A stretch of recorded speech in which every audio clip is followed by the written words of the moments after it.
hard for me to hear, more clearly. So I'll just start off with the session now. And I hope you're all doing well. Welcome to today's session. We will be starting off today exactly where we left. We discussed some, you say, cognitive distortions. We discussed yesterday about how, um, we tend to be more biased towards the negative parts of a situation, and we create a situation without the evidence, right? We create a story and we react to the story instead of the event. And much more to the story, we actually react to the interpretation of that story or the interpretation of that event. So we have an emotional reaction, and then, so primarily our, the reactions we have, they are mostly based on the story and the interpretation that we create behind it, not the event itself, right? Not the actual event. So before we start off, again, it's very important to bring our mind to that situation and become, present with the situation. And yeah, just a second. Okay. Yeah. So it's very important to be present in the session. So you are able to, understand everything and the concepts we are going to cover. And I want you to, set an intention before we move forward by, by telling yourself that I I am going to notice. I am going to notice what I am doing with an event and its story before I react. I'm going to notice the gaps that our mind is filling about a story, right? And next time, before giving a reaction, I am going to, um, you know, put my attention to the to the um to the gaps of that story and how our mind tends to fill those gaps, and whether the information that is being put in those gaps is that information evidence based, or it's the worst case scenario with no evidence, right? So these are the things that you have to look upon when you are focusing on a reaction the next time. You have to, you have to set an intention today that you're going to learn about these things, and the next time it happens, you're going to notice. So just try to relax yourself right now. Put your feet on the ground and your hands free with nothing that you're holding in your hands. Just leave it aside, and try to keep your focus on your body, on what is going on when you breathe in and breathe out.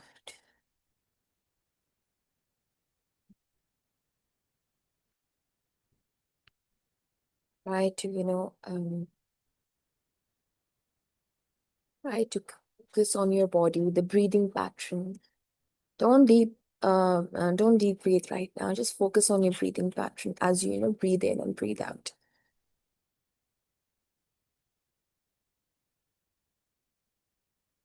It's much easier for me to, observe my breathing and heart rate and everything when I have my eyes closed, because I'm more of a visual person, so it's my visual senses work much stronger than the rest of my senses. So to avoid distractions, I just close my eyes, and it's much more calmer for me when I do that.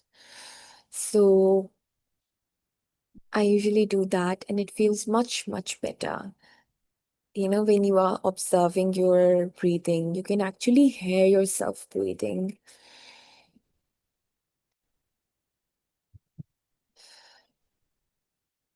And it's much easier for me when I close my eyes.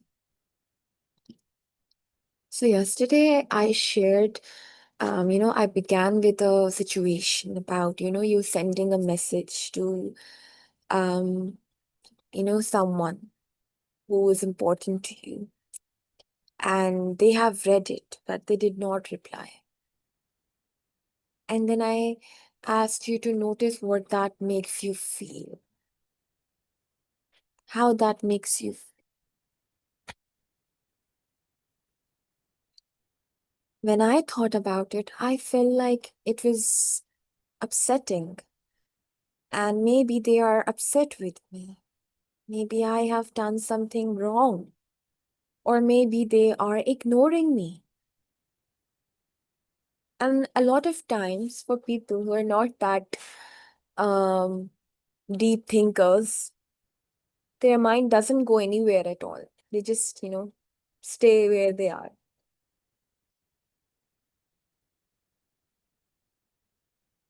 But you can at least notice what changes in your body when that happens. Do you feel restless? Do you feel upset?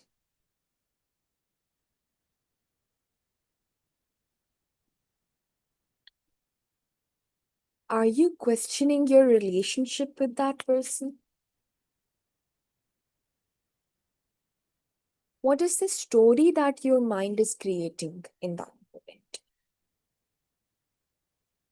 What are the gaps? What are the information that is filling those empty, gaps of the story about why your friend is not replying? Are you perhaps associating it with them being resentful, upset with you? You're not controlling your thought here. You're not doing that. We are only noticing the way our mind creates the meaning about a story when it doesn't even have the information about it. A thought can appear in a second. That's not a bad thing. But when a reaction follows that thought, it can actually leave long lasting impact, sometimes for years. So it's important to notice the way your mind actually works while filling those gaps. You can close your eyes and, imagine that situation. And just keep yourself there for a moment and try to notice the way your mind, the direction your mind is taking in this situation.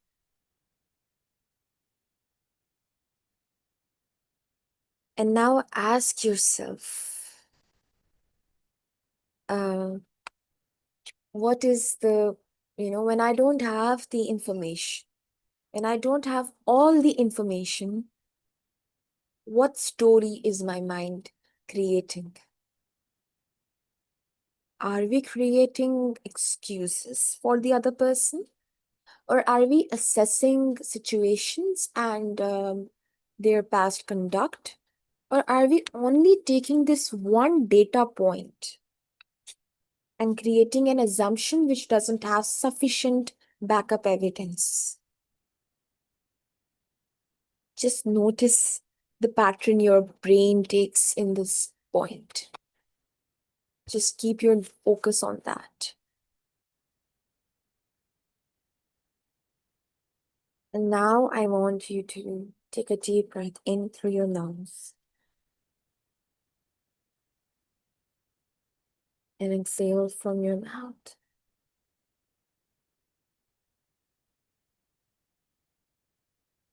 And if you don't notice it till now, we're going to learn about a few more cognitive distortions today. So maybe you might be able to identify with the ones we learned today. We learned a few yesterday, I think. So we learned about 4. Catastrophizing, all or nothing, which was about, we are thinking in black and white situations.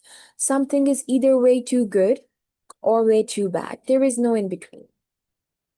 Or you are taking one piece of evidence in your, one data point, and you are creating a um, lifetime conclusion out of that. That is catastrophizing. Personalization, we talked about it. Um, it means actually, taking the blame of everything that has happened around you, right? Taking the blame of everything that has happened around you, when there are other probable factors that may be involved as well, right? So we need to learn about more. We also talked about mind reading. We think that, okay, this is going on in that person's mind, so that is why they are doing this, right? And we also talked that we don't have to, force ourselves into, catching a bad thought or a bad assumption and turning it into a positive one. Positivity is not the goal. Cognitive reframing does not mean that you turn yourself into a positive, positivity advocate. You don't have to do that. Cognitive reframing is more about noticing your thoughts in a way that you are able to see where exactly has your mind moved away from the evidence, and you learn how to bring your mind back to it. So we're going to talk about more cognitive distortions today. And the first one we are talking about is fortune telling. Now, fortune telling is when your mind, predicts a future outcome and it starts treating that prediction like a fact. Like, you haven't had the conversation yet, but you've already decided it's going to go badly, right? You haven't received your exam result, but you've already, decided you have failed. Just a second, let me change the background first. All right. Okay. Yes. So you haven't, had a conversation or your exam result, but you already think that you know about the outcome. And you haven't tried something. Let's say a lot of people, they say they don't want to seek, legal support because they say eventually the justice system wants support. And this is a very common example I wanted to use because this is said very often, that the justice system won't support us. But that's an assumption. Maybe they do. You're not seeking help. You may think therapy won't help me, but you haven't, sought help. So that is fortune telling, right? The problem is that the body can respond to a prediction almost as strongly as it responds to something that is actually happening. You can spend an entire day anxious about a conversation that hasn't even happened yet, right? And you are thinking that if I talk about this with my parents, they're going to refuse, they're going to yell, they're not going to, support me. But maybe they're not going to do that. Maybe you're just assuming the worst about a situation and actually believing in it. So what is the antidote or a counter, alternative to this? How do you practice cognitive reframing here? Now, the antidote is to, separate possibility from certainty. You have to separate the idea of possibility and certainty. Ask yourself, what do I know right now and what am I predicting? Right? So you have to, check out the difference between both in your scenario. That what I'm talking about, is it certain? Is it going to happen for sure? Or it's just something that I'm predicting it's going to happen? How do you rephrase that? You can, you can say that this conversation might be difficult, of course, and the process might be difficult, of course, because eventually it's a big step, you know. But you don't have to say at the same time that the conversation is definitely going to go badly, right? And how do you usefully reframe it? I don't know how this will turn out. I don't know how this will turn out. I can prepare for it and I will deal with whatever happens for sure. But I am not aware. I'm not aware of how this will turn out, right? But I can prepare for it and deal with what will actually happen rather than just, taking a step back and not doing anything altogether with the fear.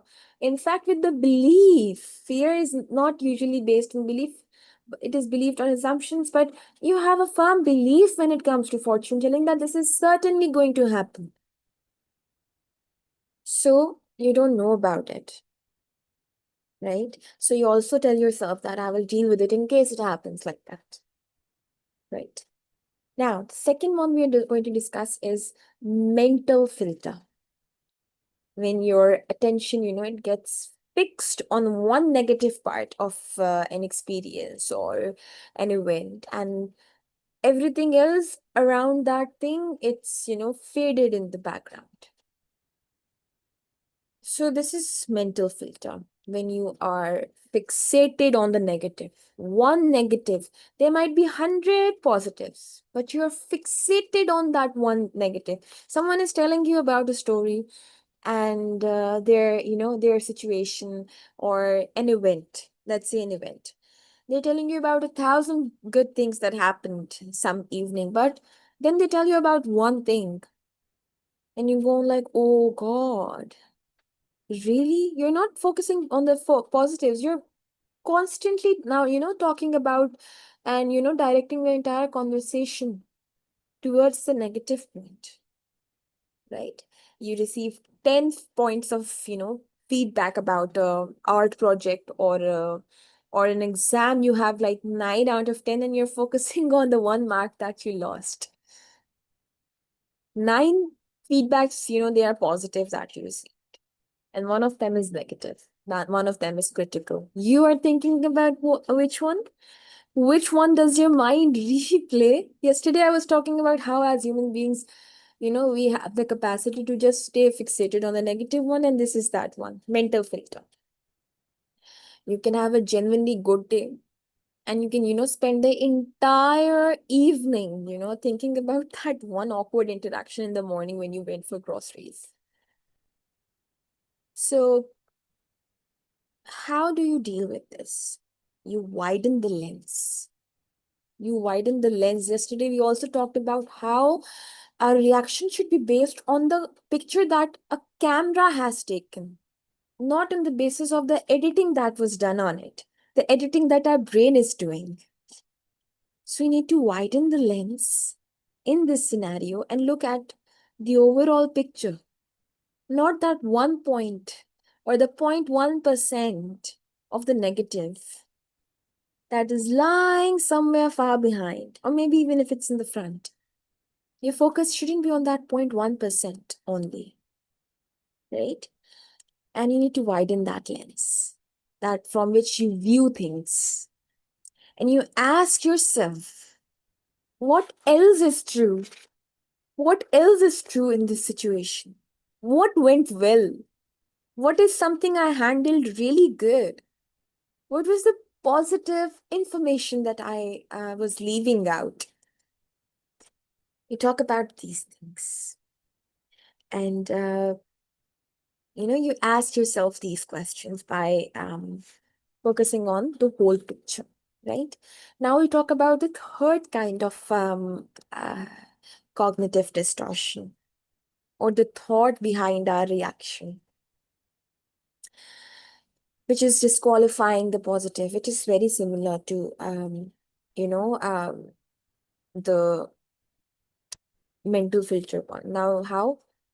When you are disqualifying the positive, uh, you are, it's much different from just, overlooking something positive. Now, in mental filter, there are positives, you say, okay, they are, but this is negative. This is what I'm going to focus on. Okay, there are positives, but I'm going to focus on the negative one because that is more costly to me. That's why I'm going to focus on that.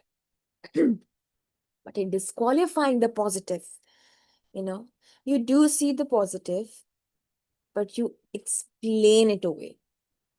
You are making excuses to make it look, negative. Someone says that you did well, you did really well.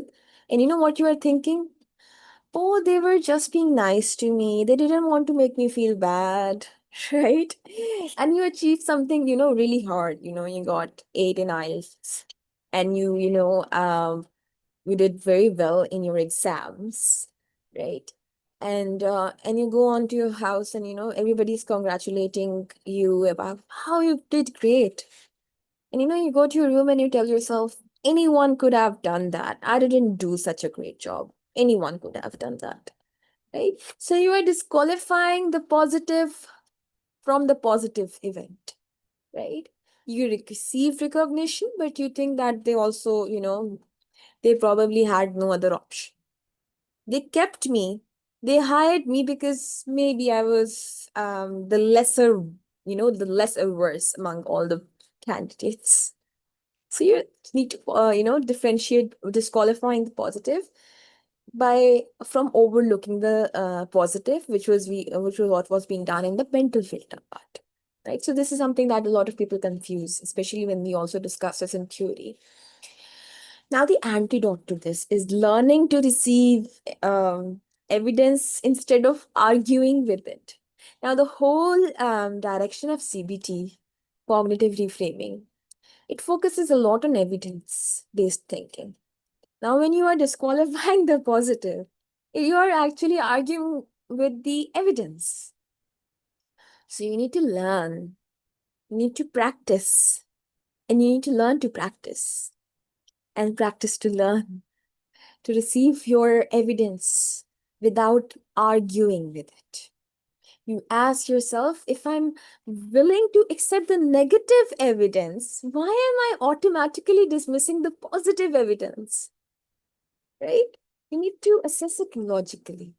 Why am I dismissing the positive evidence? On what basis? What is the evidence against this evidence? Right? How do you not positively. How do you have a balanced thought in this situation? You can say, there may have been other factors, yes, but I also worked hard and I also contributed to the outcome. You don't have to inflate your achievements to not disqualify the positive, but you have to accept your contributions as well by, not erasing your efforts. When you do not recognize your efforts, you are erasing them. You're disqualifying the hard work you put into something. Now we have another one, which is emotional reasoning. Now, what happens with emotional reasoning when we treat a feeling as proof of a fact? Like you can say, I feel incompetent, so I must be incompetent. Someone rejected me, so I'm feeling rejected, so they must have rejected me. Now I feel like something is wrong, so something must be wrong, right? Now, how do you have an antidote to this? By separating this feeling from fact. By knowing that, sorry, by knowing that, your feelings are not equal to facts. Is this how I feel? Or this is what I know, right? Um, you can, ask yourself, or maybe you can say that, you can tell yourself, I feel like I'm failing right now. I feel like I am incompetent right now, and I want to understand why. Rather than I feel like I'm failing, therefore I'm failing. Now you are acknowledging your feeling in both these statements, but one of them is converting into a conclusion. I feel like I'm failing, therefore I am failing. Therefore I am a failure. That's a conclusion. But when you say I feel like I'm failing right now, but I want to understand why. So you go towards thought analysis. And eventually, when you think more towards it, you analyze things more, eventually you will come up with a better thought pattern, right? Now we are going to talk about should statements. these rigid rules that we carry around, about how we are supposed to be. I should be punctual all the time. I should be able to handle this. I should not need help, right? I should be further ahead than where I am right now. I should know what to do. I shouldn't be affected by it. I shouldn't be depressed, right? And this is where you start off with self-criticism, right? You have every unmet expectation about yourself turned into an evidence that something is wrong with you. When, of course, that is not evidence, but you are perceiving it as an evidence, right? So you did not align with your should or should not be beliefs, so you are incompetent. That is where you start off with self-blame, guilt, shame, and then later on anxiety. So, how do you deal with this situation? By replacing these rigid rules by realistic expectations. I'm going to talk about the SMART goals in one of my sessions, hopefully in the future, about how, we have to set some rules,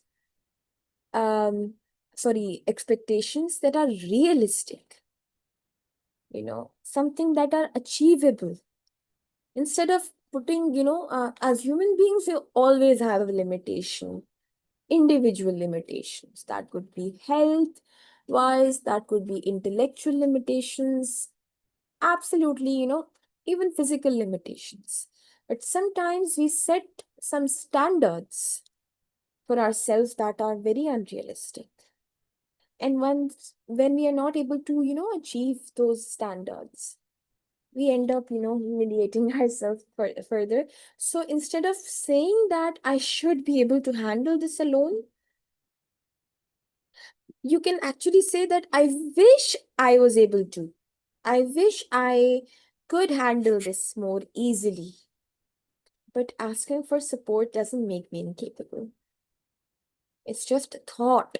It's not reality. You know, instead of saying I should be further ahead than where I am right now. I would like to be further ahead. You can say, I would like to be further ahead, but I would also, be able to work. I can only work where I am right now. So always ask yourself when you set an expectation, is this a helpful expectation? Or is this a rule according to which I'm going to judge myself harshly? Which one of it is the right one, right? So this is how you approach your thoughts, by looking at the antidotes of them. So how do we reframe the thoughts? We ask these questions. What happened? Stick to the facts, not to the information created by our mind with no factual evidence. And what did my mind make it mean? What is the meaning being attached to it by my mind? Like, let's say, even if it's real, even if it's true, even if you're out, thought, um, even if the thing that you thought about eventually comes out to be true, let's think about it, right? Let's think about it. So what? Was it because you thought it that way? And whether thinking about it that much is going to prevent it? If something's going to happen, it's going to happen. Why am I spending 3 hours a day thinking about it when it's going to change nothing and draining my energy? What am I assuming? The third question. What am I assuming that I don't actually know? And yes, there is one thing that I did not, say before, but I talked about it yesterday, about balanced thought approach. That how, whether we have another interpretation of the story that is also possible, we can use that in all these things, all these cognitive distortions. What is another interpretation that is possible and also more balanced, right? So I talked about possibilities, not certainty. These thought patterns make you believe in certainty rather than the possibility. And upon these possibilities, you create a reaction. And most of these possibilities have no actual evidence, right? So these are some of the ones that we couldn't cover yesterday, so we covered them today. So let's just a second. So let's move towards the conclusion of today's session. Yesterday I gave you an activity about identifying uh, which kind of cognitive distortion you are using. So I want you to think about one situation from recent times where had a strong emotional reaction, and what was that situation? What was the emotional charge? What happened? And what did I actually think? Like, not actually immediately think. The very recent, the very latest, the thought that comes with it. Sorry, the very first thought, not latest. And then after that, write in your journal or your mobile phone that what was a thought that came to your mind? Even if now that it wasn't actually accurate, what was that thought? And which thinking pattern that we covered today and yesterday, which one of those thinking pattern is it? Maybe you were mind reading, maybe you were filtering out, maybe it was personalization. It could be anything. And then eventually ask yourself, what would be another interpretation that is also true when it comes to possibility? But it is a balanced approach. Don't make it positive. You don't have to make anything positive in reframing. You just have to make it honest. And today I want to leave you all with this thought that we cannot control everything that happens.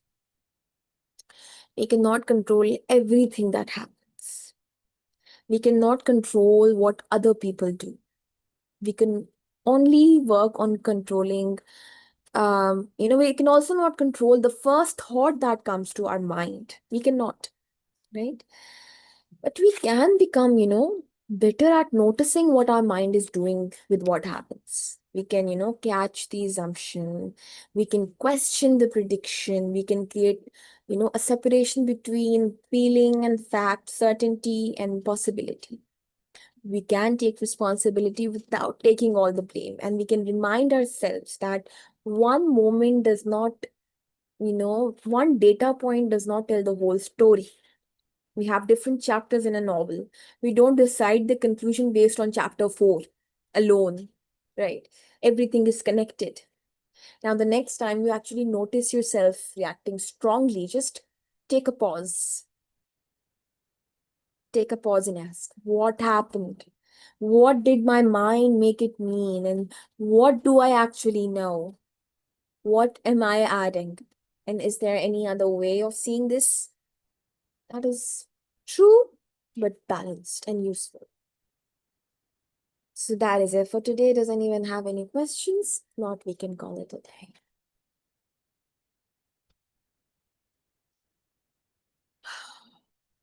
All right. All right, we don't. All right, thank you so much, everyone, for joining in. I hope to see you all tomorrow. Have a great day ahead. Bye-bye.